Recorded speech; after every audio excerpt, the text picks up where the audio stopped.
Sharif. Today I'm going to talk about financial statement analysis and valuation. It's a course offered at UT Dallas.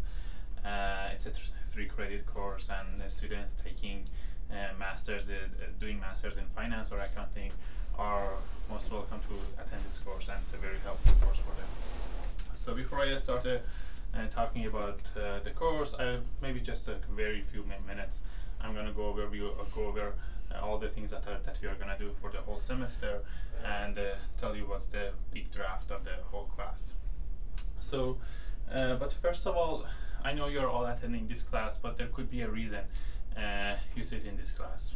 The most one is that you want to get your degree, and but the question is that why are you taking this course? Although there are many courses that you can take, but why this specific course? So I can answer this this question for you. To me, this course is kind of different from all the other courses that you're gonna take, and the main reason is that it is a very useful course that you can use it in real world. It's a very applied course. So the knowledge you get from this course, after finishing this course, you are able to use the knowledge and value different stocks. That's the very good thing about this course. It's not just some theories or some basic concepts that I tell you, and after taking the final exam you are gonna forget all of them. No, you are gonna use them in your future if you are gonna stay in a business, in finance or accounting industry.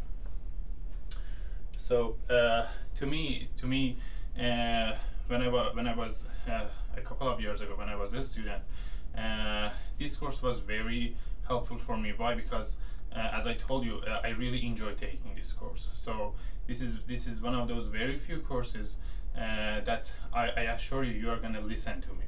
Because when I was an undergraduate student, there were a lot of distractions when I was in the class.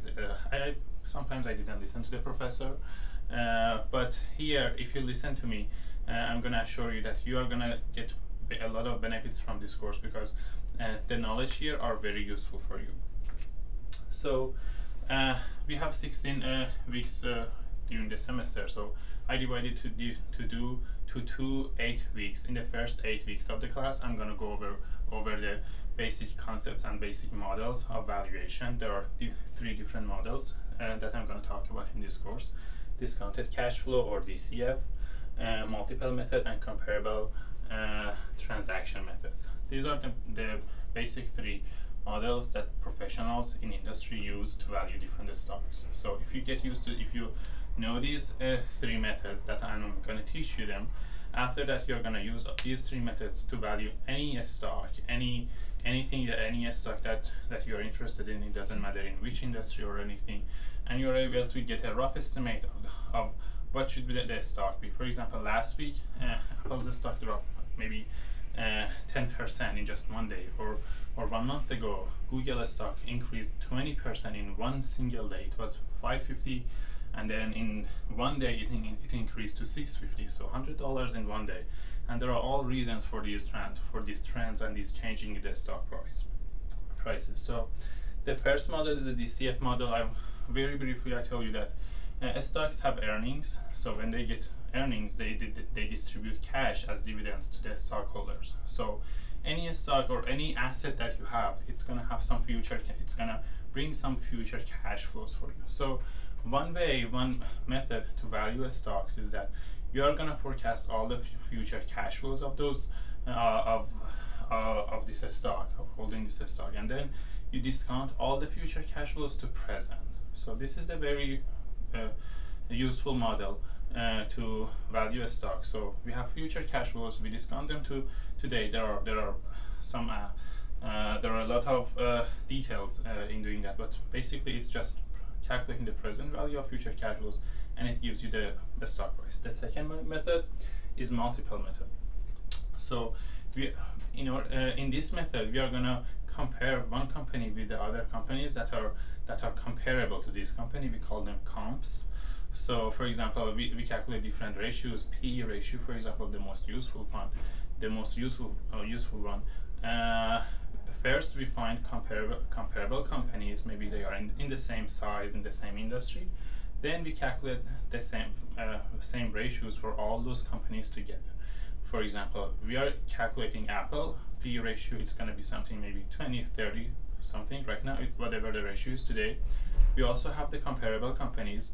We calculate the ratio of all those comparable companies to get the industry average ratio of PE of PE ratio. So then we forecast what should be the PE ratio for Apple maybe next year or today even.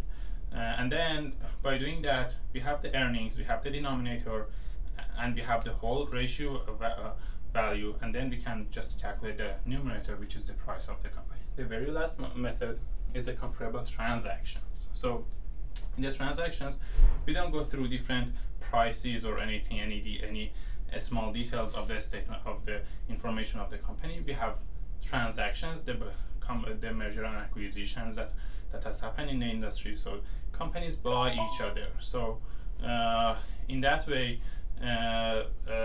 we can compare our company with the other transactions that has happened in the industry, and find out what should be the whole transaction of this company. Very quickly, I'm gonna just go through the last slide. This is in the first week of the 8 weeks of the class, we're gonna go through all these methods for calculating ES stocks. So in the second 8 week, which is the fun part, we are gonna go through and apply those knowledges. So we are gonna have 5 case studies for 5 weeks, and so you learn the valuation methods, and then in real case studies, we are going to apply this knowledge to understand how to use this knowledge and how to value stocks. Also, I'm going to tell you a little about Capital IQ website. This is your data source, so you are going to use all the information in the Capital IQ as your data source. And then the very last week of the class, we are going to have a guest speaker, Greg Morris. He's a business professional, and he has worked in valuation industries for many years, and he's going to tell you his own experience of working in this profession. Thank you very much for attending the course.